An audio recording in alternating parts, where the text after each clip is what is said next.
ભરણ પોષણ રકમ આપવામાં કસૂર થયેલ કેદની સજાના વોરંટના આરોપીને પકડી પાડી રાંદેર પોલીસ સુરત શહેર રાંદેર પોલીસ સ્ટેશનના police inspector Shri TB Pandya સાહેબ તથા બીજા police inspector Shri UB Jograna સાહેબ નાઓના સીધા માર્ગદર્શન હેઠળ સર્વેલન્સ સ્ટાફના પોલીસ સબ ઇન્સ્પેક્ટર શ્રી બીજી વસાવા તથા પોલીસ સબ ઇન્સ્પેક્ટર શ્રી બીજી ગોહેલ નાઓ સર્વેલન્સ સ્ટાફની ટીમના માણસોની સાથે રાંદેર પોલીસ સ્ટેશન વિસ્તારમાં પેટ્રોલિંગમાં હતા દરમિયાન સાથેના એએસઆઈ કિરીટસિંહ રામસંગભાઈ તથા હેડ કોન્સ્ટેબલ રહીશભાઈ ગજસિંહભાઈ તથા હેડ કોન્સ્ટેબલ શક્તિસિંહ રણજીતસિંહ નાઓને તેમના અંગત અને વિશ્વાસુ બાતમીદાર મારફતે બાતમી હકીકત મળેલ કે રામનગર ઝૂલેલાલ મંદિર પાસે 110 સાંઈકૃપા બિલ્ડિંગ રાંદેર ખાતે નામદાર જજ સાહેબની સમક્ષ ફેમિલી કોર્ટ કેશોદ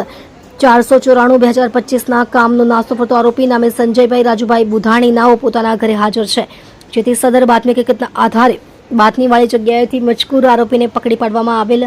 મજકૂર આરોપી નીચે મુજબની સજાના વોરંટના કામે ધરપકડ ટાળવા સારું નાસ્તો ફરતો હતો, જેને પકડી પાડવા કાયદેસરની કાર્યવાહી કરી